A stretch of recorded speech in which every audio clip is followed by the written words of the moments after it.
বন্ধুরা, সম্পূর্ণ পর্ব দেখতে চ্যানেলটি সাবস্ক্রাইব করুন।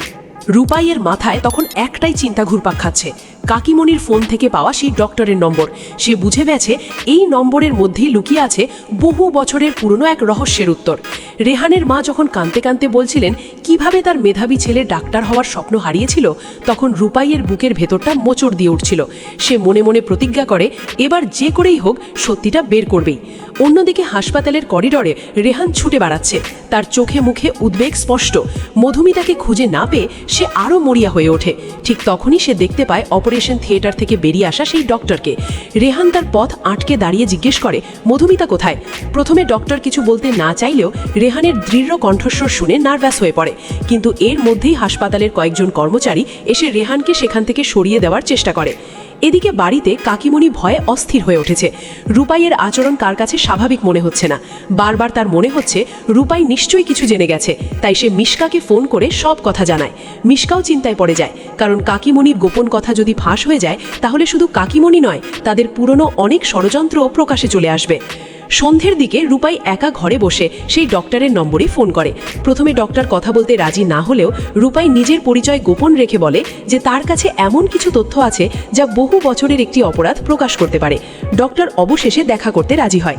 পরদিন সকালে একটি নির্জন ক্যাফেতে তাদের দেখা হয়। সেখানে ডক্টর স্বীকার করে যে বহু বছর আগে কাকিমণি তাকে চাপ দিয়েছিলেন একটি বিশেষ ওষুধের ব্যাপারে চুপ থাকতে। সেই ওষুধই রেহানের পরীক্ষার আগের রাতে তার শরীর খারাপের কারণ হয়েছিল।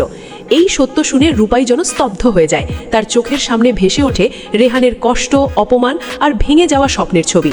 সে সঙ্গে সঙ্গে ডক্টরের কথোপকথন মোবাইলে রেকর্ড করে নেয়। ডক্টর আরও জানায় সে এতদিন ভয়ে মুখ খোলেনি, কিন্তু এখন আর সত্য লুকিয়ে রাখতে চায় না। অন্যদিকে রেহান অবশেষে হাসপাতালের একটি প্রাইভেট রুমে মধুমিতাকে খুঁজে পায়। মধুমিতা তখন দুর্বল অবস্থায় শুয়ে আছে। রেহান তাকে দেখে অবাক হয়ে যায়। সে সরাসরি জিজ্ঞেস করে, তুমি এখানে কি করছো? কেন সবাইকে মিথ্যে বলছো?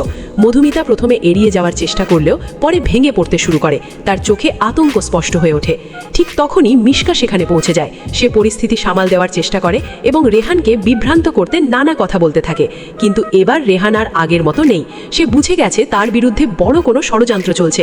সে সিদ্ধান্ত নেয় এখন আর কাউকে বিশ্বাস করবে না। সত্য বের না করা পর্যন্ত সে থামবে না।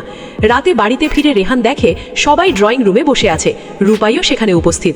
রূপাইয়ের চোখে মুখে আজ এক অন্যরকম আত্মবিশ্বাস। সে সবাইকে বলে যে তার কাছে এমন একটি তথ্য আছে যা শুনলে সবাই চমকে যাবে। কাকিমণির মুখ মুহূর্তেই ফ্যাকাশে হয়ে যায়। মিশকার বুক ধরফর করতে শুরু করে।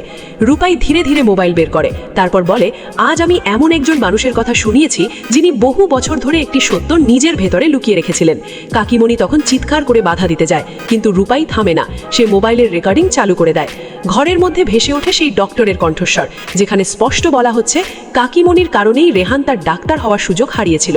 রেকর্ডিং শুনে সবাই অবাক হয়ে যায়। রেহানের মা কান্নায় ভেঙে পড়েন। অবিনাশবাবু রাগে কাঁপতে থাকেন। আর কাকিমণি বুঝতে পারে এতদিন ধরে লুকিয়ে রাখা তার গোপন সত্য আজ সবার সামনে প্রকাশ হয়ে গেছে। রেহান নির্বাক হয়ে দাঁড়িয়ে থাকে, তার চোখে জল।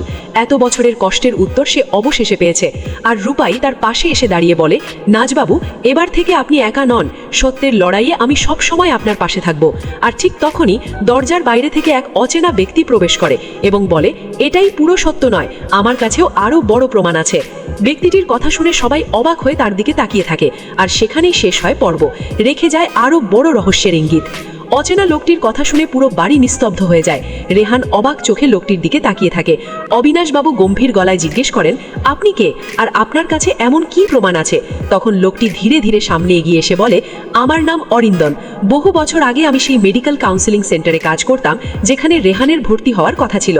আজ এত বছর পর আমি আর চুপ থাকতে পারলাম না। কাকিমণির মুখের রং মুহূর্তের মধ্যে পাল্টে যায়। সে বুঝতে পারে নতুন বিপদ সামনে এসে দাঁড়িয়েছে। অরিন্দম তার ব্যাগ থেকে একটি পুরনো ফাইল বের করে টেবিলের ওপর রাখে।